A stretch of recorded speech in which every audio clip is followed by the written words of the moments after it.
of lies to make me look good. I'm just gonna tell you what happened. Berlatar di pinggiran kota New York, kisah akan berfokus pada Yuri Orlov, seorang pria cerdas yang dapat memahami dan mempelajari sesuatu dengan sangat cepat, tapi nasibnya kurang beruntung. Si Yuri ini pinter, tapi masih kalah dengan sistem. Uang negara yang harusnya bisa dimanfaatkan untuk mengembangkan bakat unik dan langka, malah dipakai oknum pejabat untuk foya-foya. Bukannya dipakai untuk memperluas lapangan pekerjaan dan mensejahterakan rakyat supaya hidup lebih layak, lah ini malah dipakai untuk khianat. Bahan bakar yang harganya lebih mahal malah dioplos dengan yang biasa. Tahu gitu mah beli yang murah aja kalau kualitas sama mah. Anjing emang. Ini kita lagi ngobrolin negara fiktif loh ya, di dalam film, bukan kenyataan. Kalau negara kita mah sangat aman dan sejahtera sekali. For the first 20-odd years of my life, Little Odessa was to me what it is to the Q train.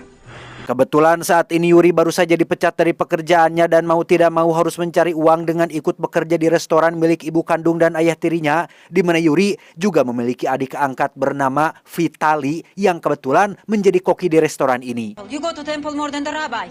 Don't forget to check the specials at the palace. Growing up in Little Odessa, murder... Saat Yuri sedang mengantar pesanan makanan kepada seorang pengusaha, tiba-tiba saja ada gerombolan bersenjata yang bermaksud membunuh si pengusaha, tetapi...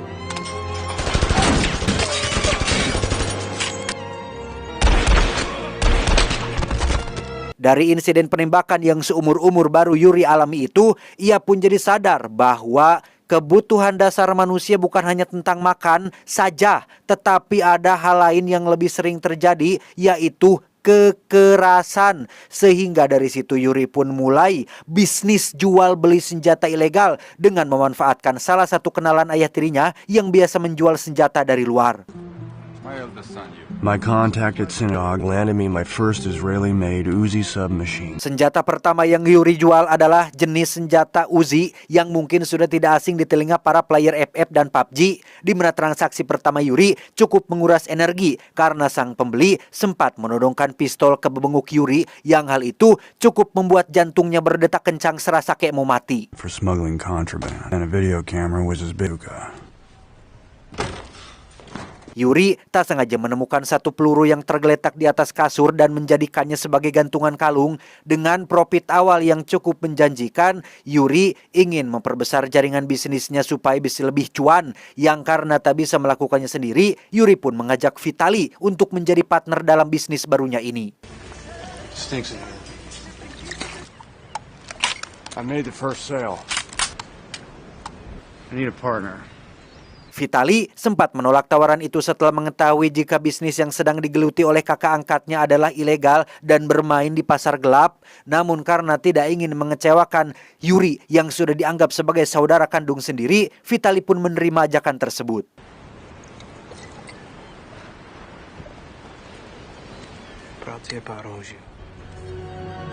Langkah awal yang sangat penting dalam mengembangkan suatu bisnis tentu saja adalah relasi. Yuri pun mendatangi acara pameran pesawat tempur yang pastinya dihadiri oleh orang-orang dari militer, termasuk para penjual senjata api terkemuka. Salah satunya adalah Simon, tidak pakai tok, sosok penjual senjata api terkenal yang sudah puluhan tahun berbisnis dalam dunia ini. Mr. Weiss? It's okay, they're talking. May I help? Yes, a mutual friend. Saat Yuri dengan sopan dan penuh pengharapan mengajukan tawaran perkenalan, Simon dengan ketusnya berkata jika bisnis seperti ini bukan untuk amatiran yang baru mulai, sehingga bullets change governments far surer than you're in the wrong place, my young friend. Sejak pertemuannya dengan Simon di hari itulah, Yuri justru malah semakin semangat mencari celah kesempatan untuk bisa masuk lebih dalam. Setelah berbulan-bulan melakukan survei dan bertemu dengan banyak orang, Yuri akhirnya punya relasi yang cukup kuat, yaitu seorang jenderal militer Amerika Serikat yang sedang butuh modal untuk biaya perang pribadinya. When the United States leaves a war zone, dengan skill congor dan bahasa yang Yuri kuasai, ia berhasil mendapatkan pelanggan yang menginginkan senjata api bekas dengan harga murah tapi berkualitas. Dengan segudang penuh senjata bekas perang yang sudah tidak terpakai, Yuri menghasilkan pundi-pundi cuan meski hanya kebagian sedikit karena harus disetorkan kepada Bapak Jenderal. And some of the brass, like Lieutenant Colonel Southern, needed private wars. Good to make your acquaintance. What do you want to do? Go more legit? No, more illegal. Sejak perkenalannya dengan Bapak Jenderal, Yuri pun semakin merajalela mencari pelanggan dari berbagai penjuru dunia, sampai akhirnya ia menghasilkan uang yang sangat besar, bahkan memiliki markas rahasia sendiri untuk menyimpan berbagai perlengkapan seperti paspor, visa, dan lain sebagainya, serta beberapa koleksi senjata di dalam markas kontainer rahasianya tersebut. Depending on who I was that day and the region of the world I was visiting. Suatu hari ketika Yuri sedang mengantar senjata menggunakan kapal kontainer, ia tiba-tiba ditelepon oleh anteknya terkait agen Interpol yang sudah mencium pergerakan Yuri yang mencurigakan. Di tengah kepanikan itu, Yuri tetap bisa berpikir jernih dengan bertanya apa nama kapal kontainer yang masih terdaftar dalam data. Si antek pun berkata, Kono, K-E-O-N-O. Sehingga tanpa buang waktu, Yuri langsung memerintahkan krunya untuk mengganti nama kapal dengan nama yang sudah disebutkan tadi.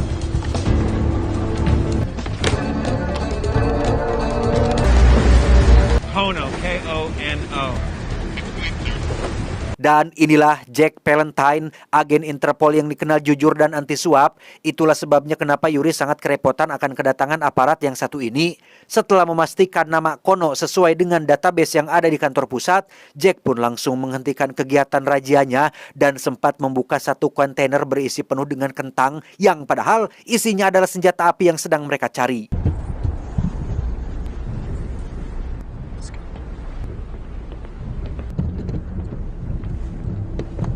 Beralih ke hari lain ketika Yuri mendapat pelanggan yang merupakan bos mafia yang sedang butuh pistol dengan spesifikasi khusus yang karena si bos tidak memiliki uang tunai, ia pun membayarnya dengan narkoba jenis bubuk seberat 6 kg yang sempat ditolak hingga terjadi sedikit kesalahpahaman meski akhirnya Yuri dan Vitali berhasil pulang dengan selamat. Is never get shot with your own merchandise. Sesampainya di hotel setempat, ketika Yuri sedang menyiapkan media untuk menyembunyikan narkoba tersebut, ia menyadari ada 1 kilogram yang hilang yang pastinya sudah digubug oleh si jangkar kehed Vitali. Selama 12 hari lamanya, Yuri mencari sang adik yang pergi tanpa pamit dan akhirnya ia ditemukan sedang berada di salah satu kamar asrama wanita menikmati narkobanya sendirian dan hanya menyisakan 150 gram dari 1 kilogram barang yang ia bawa. We're gonna get you. Come on. Karena Vitali sudah kecanduan parah, Yuri pun langsung membawanya pulang ke kampung halaman untuk dimasukkan ke tempat rehabilitasi. Di mana saat Yuri sedang dalam perjalanan pulang dari rumah sakit, ia tak sengaja melihat foto wajah model terkenal yang sudah lama ia idam-idamkan. Sehingga dengan uang banyak yang Yuri miliki sekarang, tak sulit untuk dirinya membooking sebuah hotel hanya untuk dirinya sendiri agar bisa PDKT dengan si model yang sengaja ia panggil.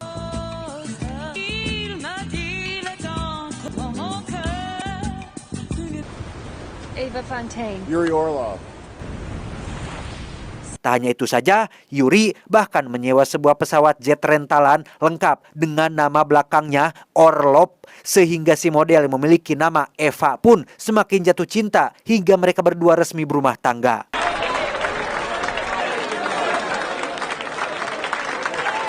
2 tahun berlalu, Yuri dan Eva pun dikaruniai anak laki-laki yang saat ini baru bisa jalan, di mana Yuri sendiri sedang sangat bahagia sekali melihat berita tentang Uni Soviet yang mengakhiri Perang Dingin pada tahun 1989. Kenapa Yuri sangat senang? Ya, bagaimana tidak? Ketika militer Uni Soviet berhenti perang, maka akan ada banyak sekali senjata api yang tak terpakai, sehingga itu jadi celah kesempatan untuk Yuri menghasilkan pundi-pundi cuan. Your son is walking. That's incredible, honey. Tak buang waktu, Yuri langsung terbang ke Uni Soviet dan bertemu dengan seorang mayor jenderal bernama Dmitri yang dengan sedikit lobi-lobi dan iming-iming cuan yang melimpah, Yuri berhasil membuat Jenderal Dmitri tertarik sehingga Those 45 years. Dan inilah gudang raksasa berisikan senjata api bernama Kalashnikov atau lebih kita kenal dengan nama AK-47 yang jumlahnya ada sekitar 40.000 unit. Tak hanya itu saja, Jenderal Dmitri juga menunjukkan ratusan tank militer yang disusun berbaris lengkap dengan pesawat tempur militer yang sama sekali belum pernah dipakai.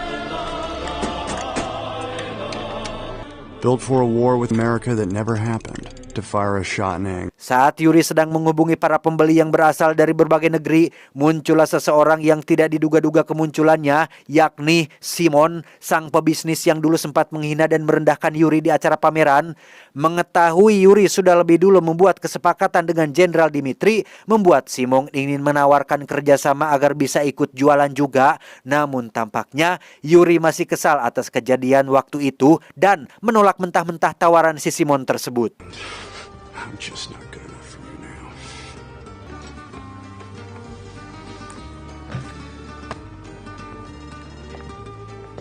Bagi yang belum tahu, penamaan AK-47 pada senjata yang sedang Yuri pegang ini diambil dari nama penciptanya, yaitu Avtomat Kalashnikova pada tahun 1947.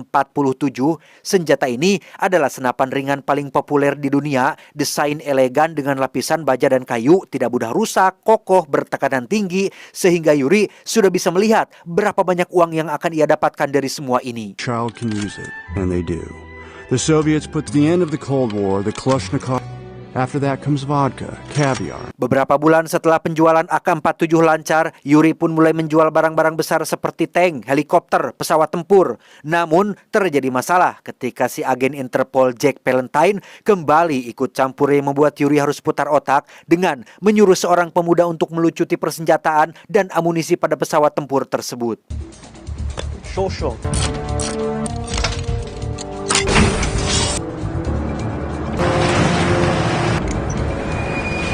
Yuri Orlov. Alhasil, saat Jack datang, ia tidak bisa langsung menangkap Yuri karena tidak adanya bukti. Loh, kok bisa? Ya, Yuri sengaja mengirim pesawat dan amunisinya secara terpisah ke alamat yang berbeda karena sesuai peraturan internasional yang tertera dalam undang-undang, pengiriman pesawat komersil, amunisi, rudal, dan lain sebagainya itu diperbolehkan dengan syarat harus ada kelengkapan surat izinnya. To a different client at a different address. That's just respect the rule of law. Couldn't prove it. And he was the rarest breed of law enforcement officer. The type who knew I was breaking the law. Beberapa waktu berlalu setelah Yuri dan Dimitri menjadi mitra yang baik dan menghasilkan banyak sekali uang, Simon kembali datang untuk melakukan penawaran kerjasama. Tetapi Dimitri yang sudah kameme terhadap Yuri pun bersikap loyal dengan langsung mengusir Simon dari hadapannya.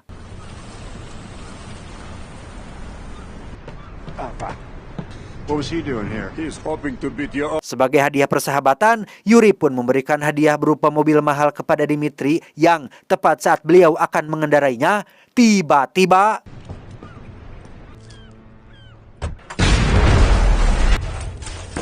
ya, Simon tampaknya sudah meletakkan alat peledak di dalam mobil yang sebenarnya dimaksudkan untuk membunuh Yuri, tapi malah Jenderal Dimitri yang kena. Dengan fakta bahwa Jenderal Dimitri sudah mati, kini Yuri mau tidak mau harus pulang ke Amerika dan kembali bermitra dengan sosok jenderal yang masih misterius. Arms were stolen and resold from Ukraine alone.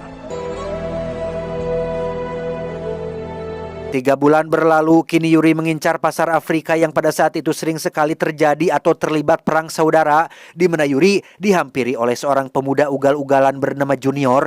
Ini bebenguknya yang mengatakan jika ayahnya berminat untuk berbisnis dengan si Yuri ini. He'd gotten a reputation for routine. 7 years civil war has been described. Sums up Andy for me.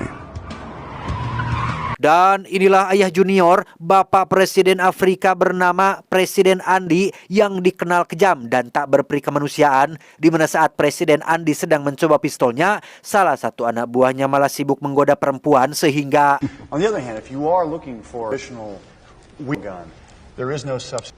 It will never jam. Why'd you do that?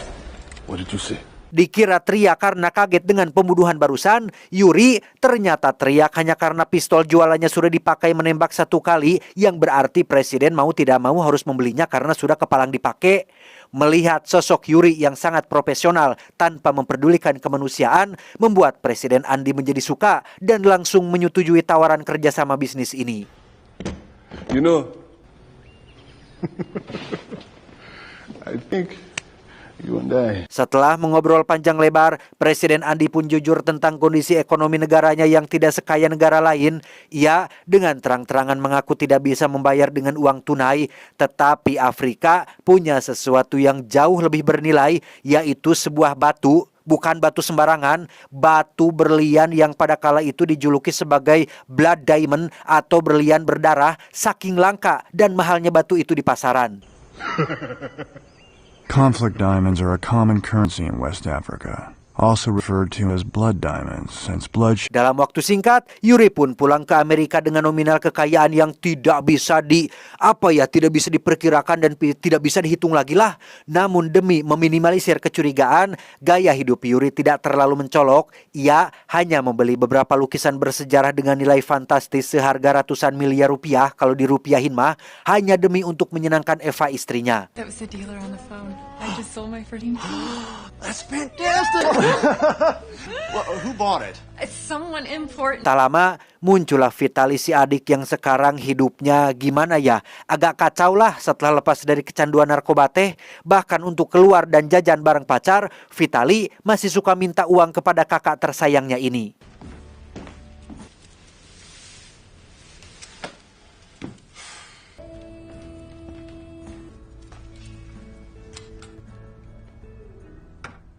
Saat Yuri sedang berada di markas kontainer rahasianya, Eva pun menelepon terkait beberapa petugas Interpol yang mencarinya. Ya, itu adalah Jack Valentine bersama timnya yang benar-benar melakukan penyelidikan lebih dalam tentang sosok si Yuri. Sampai akhirnya ia menemukan sebuah petunjuk berupa keterangan yang menegaskan jika saat ini Yuri memiliki pesawat pribadi yang jumlahnya tidak elem-elem.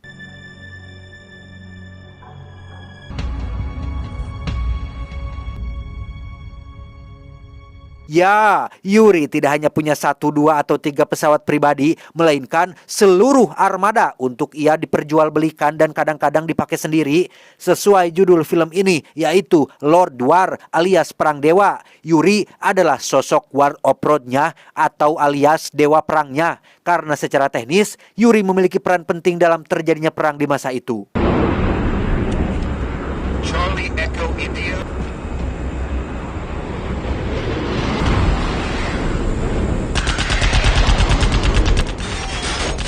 Dan ya, saat Yuri sedang mengantar pasokan senjata api untuk Presiden Andi, Yuri mendapat masalah ketika Jack bekerja sama dengan Departemen Pengawasan Udara Internasional untuk menangkapnya. Yang karena si Jenderal Misterius saat ini sedang sibuk dan tidak bisa membantu, Yuri terpaksa memakai cara ekstrim agar tidak tertangkap, yaitu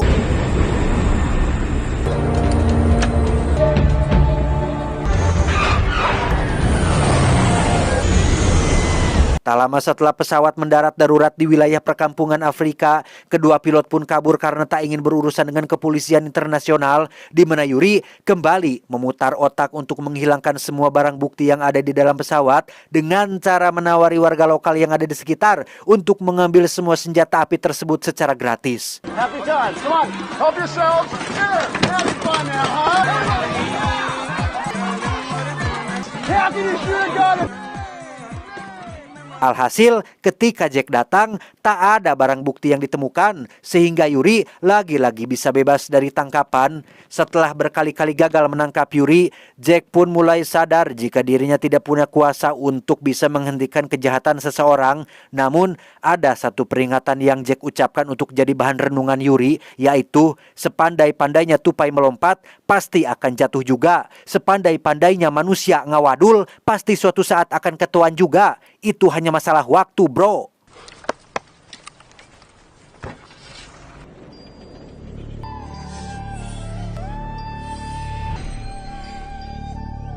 Selesai dengan Jack, Yuri pun langsung pergi ke penginapannya yang ada di Afrika tepat saat ada Presiden Andi sedang menyandra Simon yang ketahuan ingin merebut posisi Yuri sebagai mitra dalam bisnis mereka. Presiden Andi yang sudah menyukai kepribadian Yuri pun sengaja membawakan Simon sebagai hadiah untuk Yuri bisa mengeksekusinya di tempat. To kill him.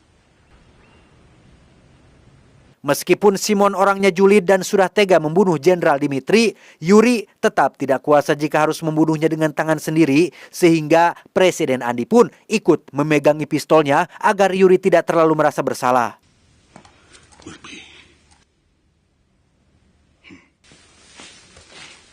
But I don't think that you do.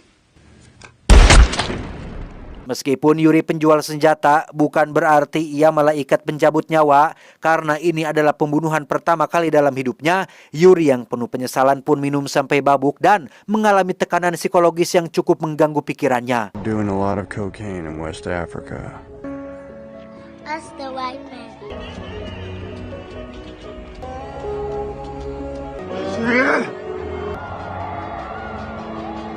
Di saat yang sama di rumah, Eva kedatangan tamu yang tiada lain adalah Jack Valentine yang kini semakin berani untuk membongkar apa pekerjaan asli suaminya. Setelah dijelaskan tentang berbagai hal, Eva akhirnya mau mengerti. Sehingga ketika Yuri pulang ke rumah, Eva langsung memohon agar Yuri berhenti dari pekerjaan ilegalnya. Sempat marah dan membentak, Yuri akhirnya nurut karena itu adalah permintaan dari istri tercintanya.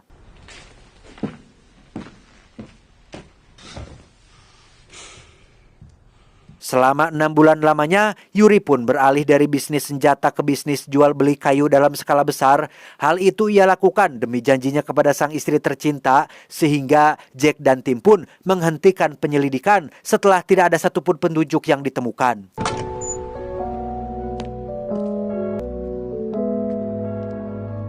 Still, I'd promised Ava. Ketika semuanya sudah berjalan normal sesuai aturan, datanglah masalah besar yang akan membawa Yuri kembali ke pasar gelap. Ya, itu adalah Presiden Andy dan putranya Junior yang sengaja datang ke Amerika hanya untuk menemui Yuri seorang. Well, I was beginning to wonder whether that was still your profession. At the United Nations. So at the same time you thought you'd drop it on your arms? Seperti yang tidak bisa Anda tebak, kedatangan Presiden Andy dan Junior ke sini adalah untuk meminta pasokan senjata api lagi demi untuk memperluas wilayah kekuasaannya di Afrika yang dengan iming-iming berlian ukuran besar yang nilainya sangat fantastis. Yuri pun langsung menyetujui kesepakatan tersebut.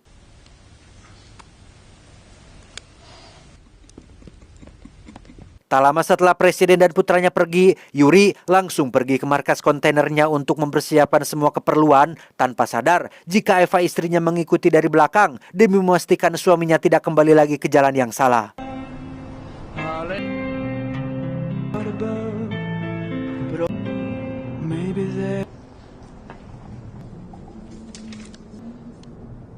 Tak ingin melakukan pekerjaan ini sendirian, Yuri pun mengajak Vitali adiknya sekalian ingin memberinya kesempatan agar punya duit hasil sendiri, di mana Vitali langsung menyetujuinya dan mereka berdua pun meluncur ke Afrika di hari yang sama.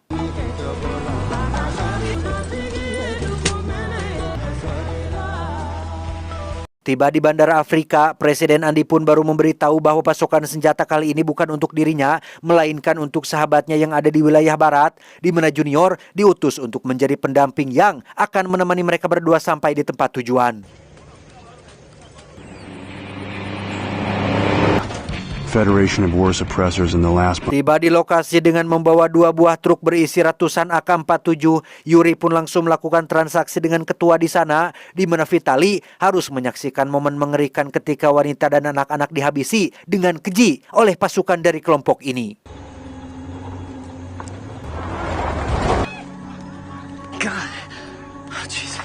Tak setuju senjata mereka dijual kepada orang yang tak punya moral, Vitali pun memujuk kakaknya untuk membatalkan transaksi ini. Namun Yuri tetap fokus pada rencana dan terus melanjutkan negosiasinya.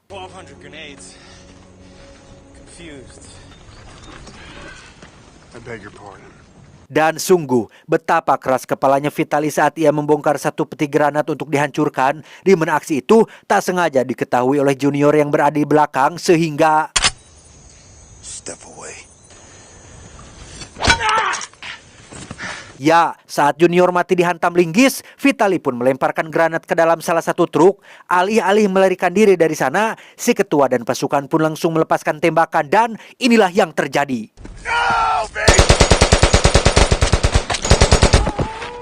Vitali pun tewas secara mengenaskan dengan transaksi yang tetap dilanjutkan dengan sisa satu truk yang masih ada. Kerja sama bisnis Yuri dengan Presiden Andy pun terputus setelah insiden kematian Junior yang tidak disengaja. Bahkan atas insiden itu, Yuri pun harus bermasalah dengan pihak bandara ketika ia membawa jasad Vitali di dalam peti mati. Yang pada akhirnya status Yuri pun ditetapkan sebagai tersangka setelah ada temuan berupa peluru ilegal di dalam jasadnya. Yuri Orlov.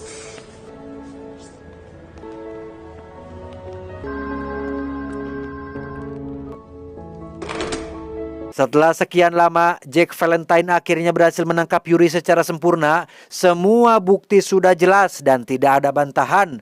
Namun, kebahagiaan Jack tampaknya harus berlangsung singkat ketika ia tidak sadar adanya sosok di balik Yuri yang menjadi backingannya yang pangkatnya jauh lebih tinggi, yaitu Soon there's going to be a knock on that door and you will be called outside. In the hall, there will be a man who outranks you.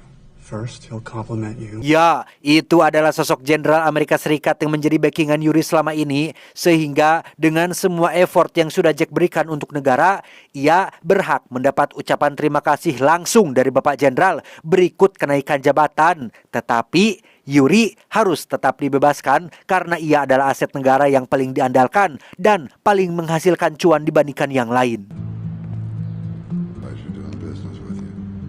I know that just because they needed me that didn't make me a scapegoat the next. Setelah semua yang sudah dilaluinya, Yuri akhirnya kembali tetap dalam passionnya sebagai pemasok senjata. Ini adalah bagaimana cara ia bertahan hidup karena di tengah orang-orang yang sibuk saling bunuh satu sama lain, Yuri berada di zona cuan yang 100% akan selalu mendapat keuntungan. That's the secret to survival. Never go to war.